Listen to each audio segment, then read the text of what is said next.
You're listening to the Small and Supercharged podcast with Ria Freeman, episode 210.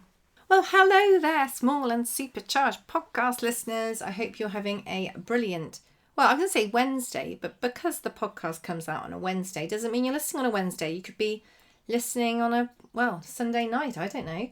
Anyway, I hope you are having a great time. And this week's podcast is a solo with me, and we're going to talk about pinning. Not in some kind of clever sewing way. I am not the girl for that. But the fairly new feature that's been introduced to Instagram that allows you to pin 3 posts to the top of your profile. Now, you might wonder why this is important, why this is a thing. I'm going to talk to you about how to do it, why you might want to do it, and what kind of posts you might want to include up there as well. Now, as you know, I love Instagram, I love social media, and I like teaching people all about it too. I do quite a lot of work with Enterprise Nation with the She Means Business program to do that. I do quite a lot of work with Beta. If you are a Beta member, you can check out the free trainings that we offer and also the paid for sessions. But I do also have my membership group, the Small and Supercharged Mastermind group. Now, this group is amazing. I love Small and Supercharged Mastermind. Side note, this is clearly an ad bit, but it's all good because we cover a social media marketing or PR topic each month, like how you can promote yourself better on a budget. We have a mindset masterclass each month. We have weekly lives. We have social media critiques. We have meta training. It is a really great group. And in addition to this, we've got the most incredible community and lots of opportunities are posted in the group. There might just be a sneaky new one that's coming out very, very soon too, which I am really, really excited about. It's taken a little while, but we get there in the end. If you are keen to join, it is honestly great and you are not tied in for any length of time at all. It's £40 a calendar month and it's done on a rolling basis by subscription. You can cancel at any time. Head on over to riafreemanpr.co.uk/mastermind or just go to my website and look at the top and mastermind is there. Fill in the form. If you want to have a chat, you are very, very welcome and I would love to see you there. Now back to today's topic about Instagram and pinning posts. Now, I only had this available on my feed a few weeks ago, but I haven't done it yet. I'll be honest with you, I haven't done it yet because I'm finding the pressure to decide what to pin quite a big deal. But this is not the first platform that's ever had the ability to pin posts. We know that with Facebook, you've got the ability to essentially pin posts at the top of your page or the top of your group if you have one. So it's the first thing that new people see when they join your group or follow your page. But Instagram have now done it so that you can pin 3 posts to the top of your feed. Now, the pros of this are that you can think about the posts that really show you, maybe they're your top performing posts. Maybe you've got some amazing reels or incredible videos or stunning images or quotes that have outperformed anything else out there. And you want to make sure that when people come to your page the first time, a bit like a portfolio, you have got that there. You can pin posts that appear on your profile grid. All you need to do this, I've got my phone here with me now, so we're going to go through it together, is if you open up your Instagram, you go to your profile grid and you pick a post you want to pin. You tap on the 3 dots on the top right corner and we have got loads of options there. We've got turn off remixing, view story reshares, archive, all these things. And we have also got towards the bottom, mine is 2 up from the bottom, pin to your profile. Now, if you click on that, what will happen is it will be pinned to one of the top 3 posts. So why is this good?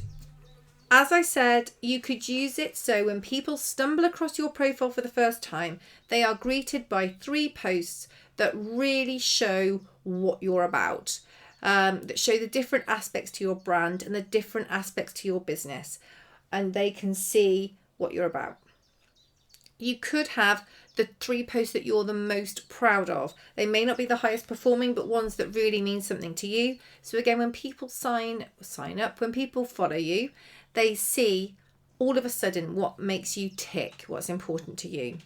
Or you could have your top highest performing posts, your 3 highest performing posts. That could show your success in terms of social media metrics and what you are capable of. I would think that a mixture might be quite nice, but I think it's horses for courses, and it really does depend on what you're trying to achieve with your account, what you're trying to do with your account, and where you want it to go in the future. Now, I haven't done this yet, and I'll tell you why. I'm not against it at all.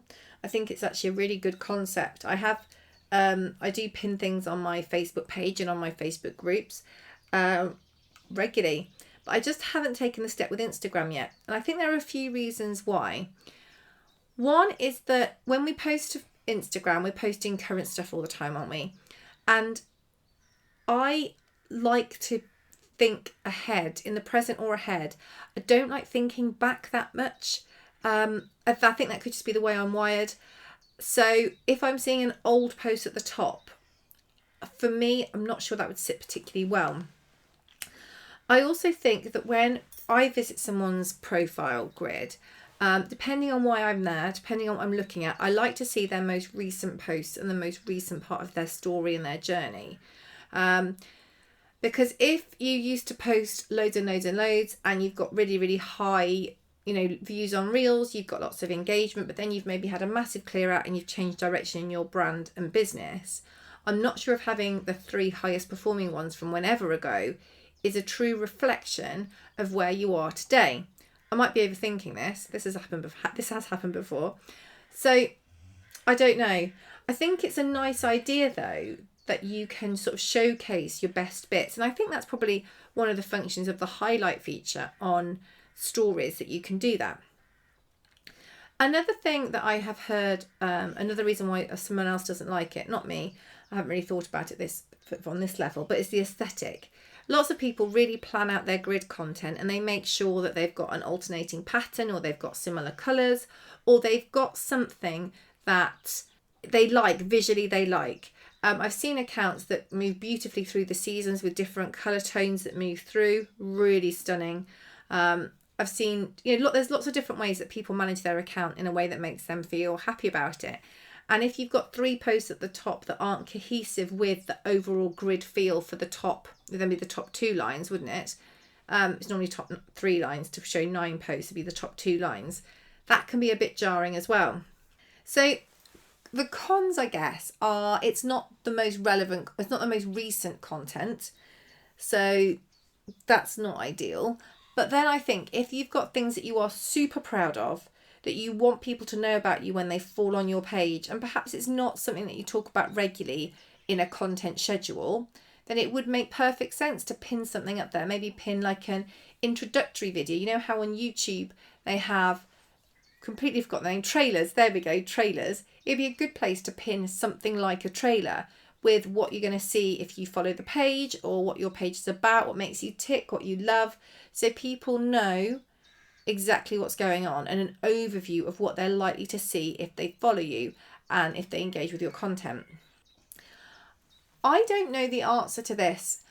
It's not something that I'm rushing into. I went to pin something the other day and I just couldn't do it. I mean, I could physically, I know how it works, but it just didn't sit particularly well with me, because I always like to be quite current, and I like it when people go to my grid, that they go to my profile, they see the most recent stuff that's coming out from me.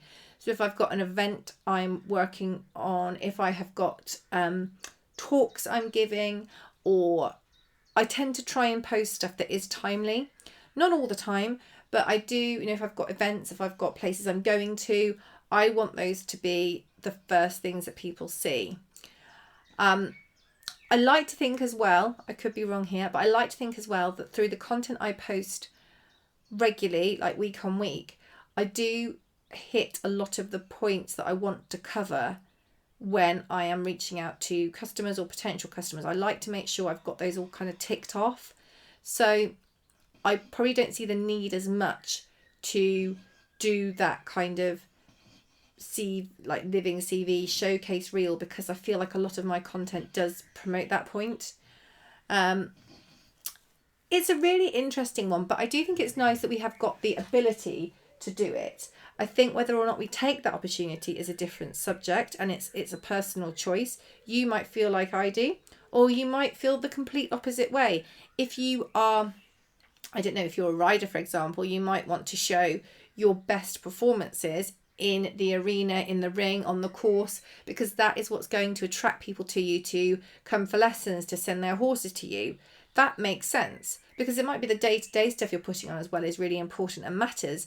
But if your target audience are more focused on the results, and you don't get results every day because, other days we have to just live our lives and do our training, that could be really, really good for you. If you're a brand, you might have it so you have your latest collections out or your newest launches.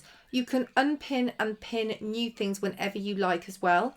So it might be a case that you do have your latest collection launch, your latest colour launch that's pinned up there, and it rotates. So when people come to your page, they know that the things they're seeing at the top are things that are in your store now, that people can buy now, and you don't have anything old up there. This also means then if you're putting up, quotes and user-generated content and things like that, which is all really, really valuable and great for engagement and great for communicating and reaching out to your audience, you're not missing out on kind of key real estate on your Instagram grid and having those points move down your grid. It might also mean that you feel you don't need to keep hammering the point home as much, although I would say having something pinned to your grid, the top of your profile, means that when people stumble across you for the first time, they see that, they learn about that, and they get it and they can look at it. For the people that normally follow you, they are not necessarily going to see that over and over again. You still need to be serving them with content that reminds them about the important things to you.